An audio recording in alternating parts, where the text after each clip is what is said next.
You look like a young Evan Dando. Oh. Hey, you too. I hope that's a good thing. Into your arms there, you're like hanging out.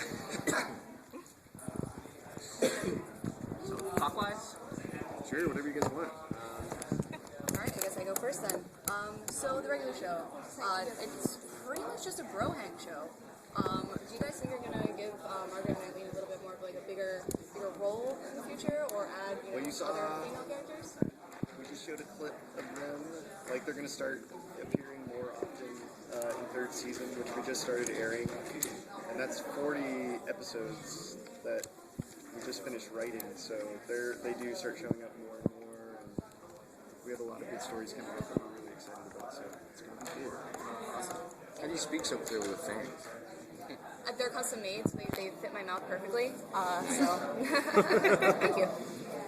My question is for you, JG. What's great about regular shows, it's one of the shows on Cartoon Network that walks this really fine line where I'm 20 and I really enjoy it, but also like 9 and 10-year-olds can watch it and really enjoy it. As a creator, like how do you find yourself able to like navigate your show that way, not leaning towards, turning off like my fan base or turning off like the younger fan base? It's a tricky balance because we just want to make stuff that makes us laugh. So I guess maybe we have the sensibilities of a 10-year-old, but like we always wanted the show to feel like the way they speak more naturally, like that would be more palatable for an older audience. Because when I watch like really young cartoons, sometimes if all the voices are like cranked to 10 like constantly, it's like hard to get through it sometimes. And then all the storylines, I really want it to be like realistic things. Like if you broke a hole in the wall, you'd be freaked out that your parents were going to get pissed off or your boss would fire you or whatever age group that would work for. And so we just do what we like, and luckily people seem to be into it. Do you guys have any plans to, it's not really our big game. Is there any plans for a regular show game or even maybe some of those games that they play to be like iPad? Well, I know that they just released like a zombie game online on CartoonNetwork.com where it's like uber violent of them just like wasting zombies like left and right, like trying to like fend off a zombie onslaught. But like that's just kind of an internet game, and it would be cool to do a console game or something like that. We haven't been approached yet because I still think we're too new. And I think because Adventure Time has been on longer, like they get to kind of do everything first and see if it works, and if it does, then we get to like tag along. So I'm always rooting for them because we want to do that too. Okay, my question for you. What's more fun for you to work with, either animating or voice acting? I think animating, when you really feel like you do a good job, is maybe more rewarding. What's more especially, animation. Especially with deadlines and things when you're working for somebody. But I think voiceover can be, I don't know, that's a really hard question.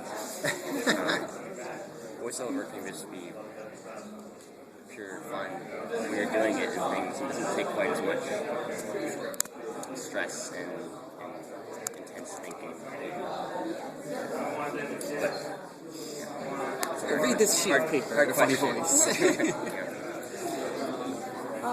Do you guys ever consider possibly making like a bonus for like a DVD or something? Obviously not because of the kids, but something where you guys have a little less restrictions on everything. I would love to do something like that. It would be completely up to the network because they're the ones who pretty much like batter us down because there's so much stuff that you guys don't get to see that we wish was in there. That's like really like Ren and Stimpy style. Yeah, just like over the top jokes where it's like, oh yeah, kids. I think a lot of times like kids wouldn't catch it, but I think parents get really upset.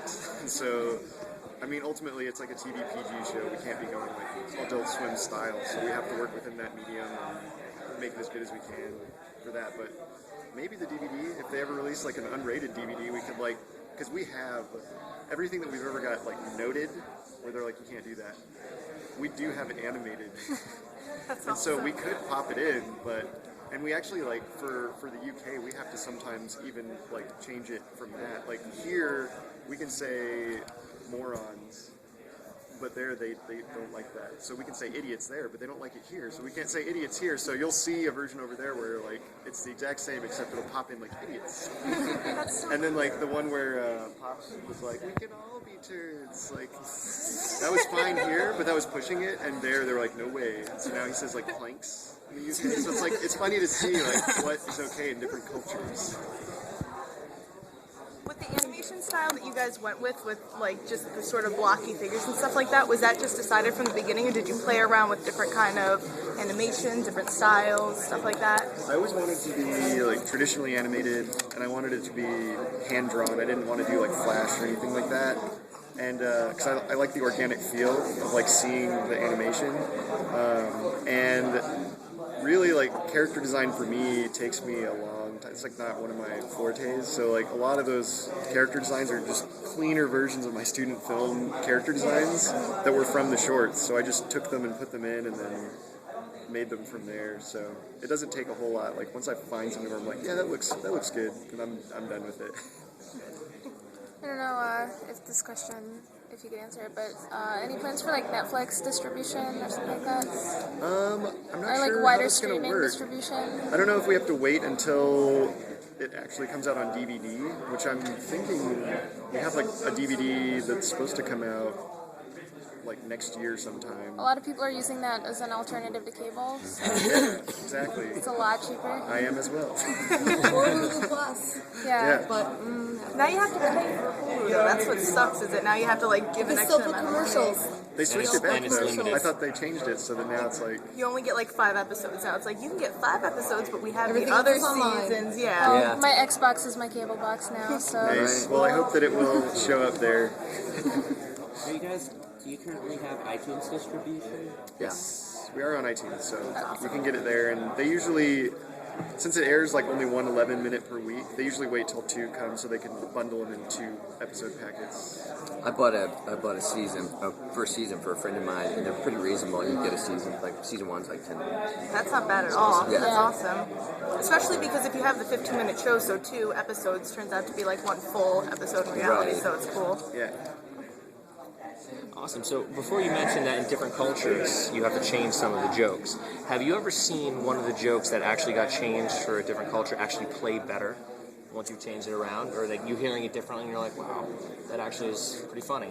Sometimes we'll get a note where we're not allowed to do something, and we automatically like glom onto it. We're like, all right, how can we make this work? Because we know like why it's funny to us, and then we find just another way of saying it. And sometimes it turns out worse, and they'll approve it, and I'll be like, "You'll let us say that, but you won't let us say that." Yeah, it's amazing. So like we actually get a lot of that, but it'll take time. Usually, like when something gets knocked down, and they're like, "Sorry, no way." in Turning hell." something clean into something really dirty. Yeah, that's where like the little like kind of like hidden layers start popping in, because we're like, okay, well we're not allowed to say that, so what can we say that sounds worse? Has there ever been anything though that they would send you notes for that just bummed you out because you really loved the joke and you really like this plays and heartbroken over it? Yeah, we were talking about one that was just recently where it was like we really wanted this joke to hit about like these dudes like they kill this thing and these guys are like talking about eating it and just cutting around the humany parts. And I don't know how to say that. I have to take home, you guys. Thank you so much. Thanks, guys. Thank you. Thank you guys. Hi, Bob.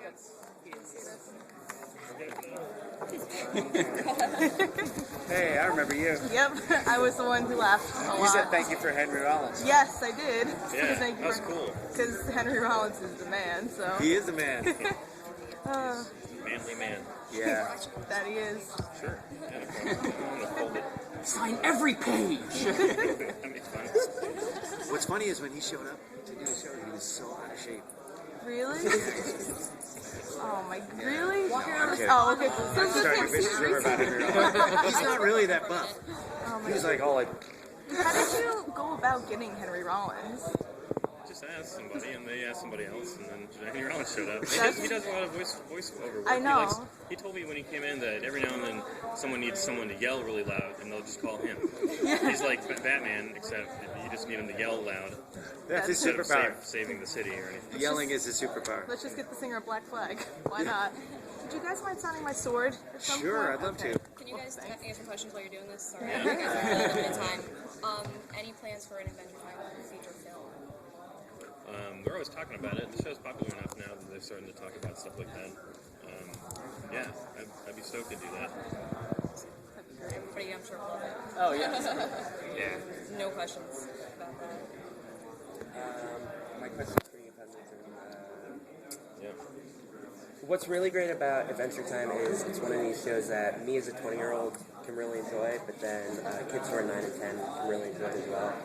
Can you talk about how it is for you as a creator to kind of walk that fine line? Walking the fine line between children. Yeah, that's. Well, I mean, not making it too adult and then not making it kind of... Daintily walking across the Road trip. Yeah.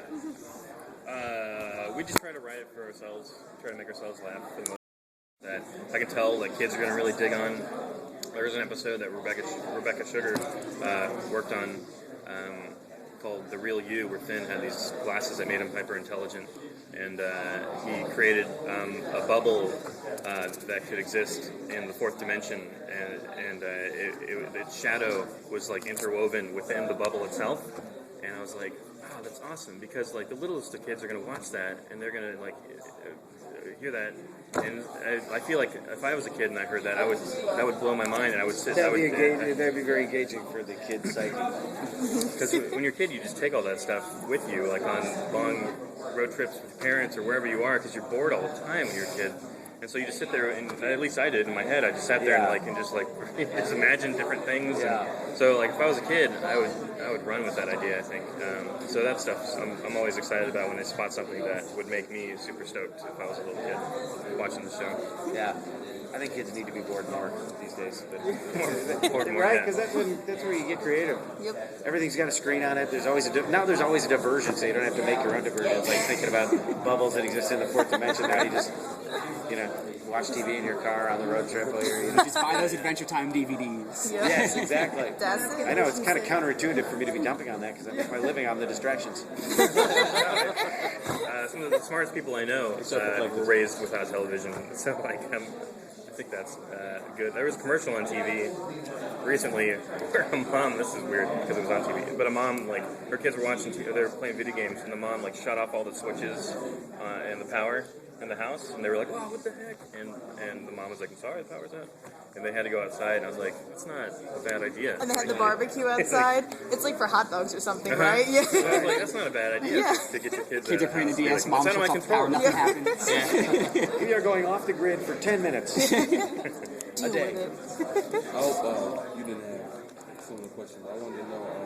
I know that the Ice Cream has like an alternate universe or like a fan story that he does. Yeah. With her character. Are they? Yeah, Fiona and Kate. Are they ever gonna like maybe meet and have like this one super big adventure?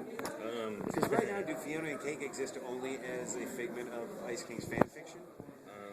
Well, there's that alternate universe, Swiss cheese universe theory where there's like, it's like Rule sliders. 63. Yeah. Rule.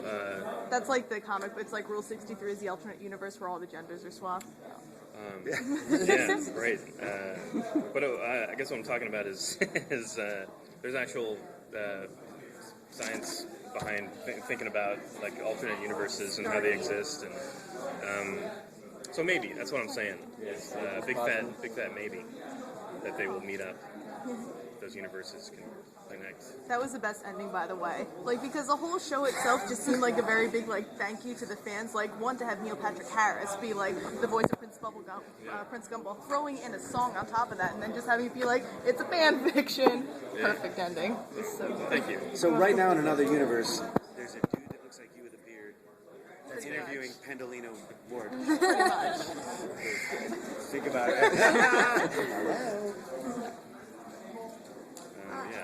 At the panel, you were talking about having the character Finn grow up, right? Yeah. Yeah. Is everybody else going to grow up, or is it just going to Yeah. be him, like, to make it funny? That's weird. Yeah. No, everyone's aging, I think, on the show, and all the characters are evolving. What were you gonna say, man? Yeah, that's what I was gonna say. Kind of answered it for me. One thing also, like, there's like episodes where like they're wearing different things and they look a little bit different, so they do age. And Finn had his birthday in one episode, so that's already happening. Right. Yeah. Yeah. I guess I wanted to kind of piggyback off of that question. I guess Jeremy, with doing voice acting as a talent, and I heard earlier in the panel, your voice was kind of squeaking. Does that happen while you're like recording? Do you have to do a redo, or you have to do a do-over? Honestly, that was the first time my voice cracked without my doing it on purpose in like over a year. Yeah. I don't know if it was just because being in New York and just I don't know. But usually on the show, cracking here. Yes. It's con plague. Yeah. Usually on the show, when the voice crack, it's on purpose now. Because when we started the show, it wasn't on purpose, and they liked it. So I found a way to actually just do it. And so yeah, I'll do that on purpose sometimes. So when you were doing the Finn voice, it just would come out and let's roll with it. Yeah, definitely. That's kind of what happened. Cool. It works really well though, like especially when you do those screams and like your voice cracks. I love those. I die when that happens. Came from because there's this one line like at the beginning of the show that said blood curdling scream. So I'm like, okay, I'll try my best. And then it was just there was voice crack all over it. And I was like, sorry. They're like, no, that was awesome. Because they're the most sincere screams that like you hear on TV because it's like legit like that kid's just screaming in the booth and it's amazing. It's great. I think it's the best screaming cartoon since Tom and Jerry. Absolutely. Like when the iron falls on his foot. Yeah. It's so good. When you guys, I noticed that for most of the episodes, it sort of ends on this note that's like, what just happened? You know what I mean? Do you purposely end it so people are just kind of like, what? Sometimes I like to flip it on its head, but I also like people to feel good. Like at the end of an episode, like maybe a good example of what you're talking about was the tart toter episode with the I was poison tarts. just about to bring that up. And that had a really bizarre ending, but it also I think was really sweet and slow and calm. So like I wanted to just lull people into this weird place and have them. It's like a what ending, but it's also I think. I was trying to bookend it with something sort of poetic and interesting. Yeah, that whole monologue is brilliant. Brilliant. I loved the ending of that. It was written by Tom Herpick, thomasherpick.com. Check it out. I have to take him to the next table. You guys. Get my question. Thank you. I have to. You use the word poetic a lot, which is interesting. His usage of poetic is very poetic. Yeah. You know what I mean? I think it's applicable to the show as well, visually and otherwise. That's just how I describe the borders. I thought it fell over my It's kind of like it's your mathematical. Do you mind signing that for me? Poetic! Real quick, can I ask about console or handheld game ideas? Anything? I haven't recorded anything for this. Please do it. Wait, yeah, I want to. Of course I do. I love games. I've got my 3DS on me right now, picking up Street Pass. Picking up Mii's. Can I get you to sign my sword when you're done with this if you're still around? Yeah. Thank you. Let me do it real quick.